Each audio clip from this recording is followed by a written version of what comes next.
ఈ వర్షాలకి టమాటా మిరియాల రసం చేసుకుందామా? హాయిగా డైజెషన్ అవుతుంది, జలుబు చేయదు. ముందుగా టమాటాలు తీసుకుని శుభ్రంగా చేత్తోనే చిదిపేయాలి. కొత్తిమీర కాడలు ఆకులతో సహా కూడా వేసుకొని చిదిపేసి ఒక అర గ్లాస్ నీళ్లు పోసి తర్వాత వాటిని తీసేయాలి. ముప్పాతిక భాగం ఆ చిదుపుకున్న తర్వాత మిగిలిన తొక్కలని తీసేయాలి. ఉన్న నీళ్లలో మనం ఇంక ప్రాసెస్ చేద్దాం. టమాటా రసం మరిగేలోగా కొన్ని వెల్లుల్లి, తర్వాత మిరియాలు, కరివేపాకు వేసుకొని కచ్చా పచ్చాగా దంచుకుందాం. మసులుతున్న టమాటా రసంలో కొద్దిగా ఉప్పు కూడా రాళ్ళ ఉప్పు అయితే మరీ మంచిది, కొంచెం పసుపు వేసి మసలనివ్వాలి. ఈ రసంలో చీల్చిన పచ్చిమిర్చి వేయాలి. పచ్చిమిర్చి మెత్తబడింది అంటే టమాటా పచ్చివాసన పోయింది అని అర్థం, పులుపుకు సరిపోతుంది. అలాగే ఇవి హైబ్రిడ్ టమాటాలు కాబట్టి కొంచెం చింతపండు కూడా వేయాలి, నానబెట్టిన రసం.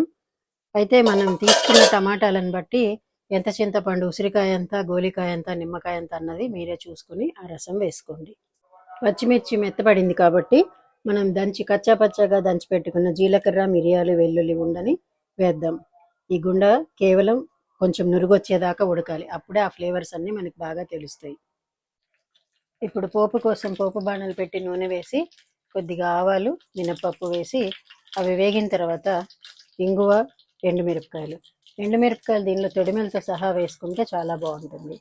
నచ్చితే అలా వేసుకోండి, లేకపోతే తీసేసే వేసుకోండి ముక్కలుగా. కరివేపాకు ఉంటే కరివేపాకు కూడా వేసుకోవచ్చు.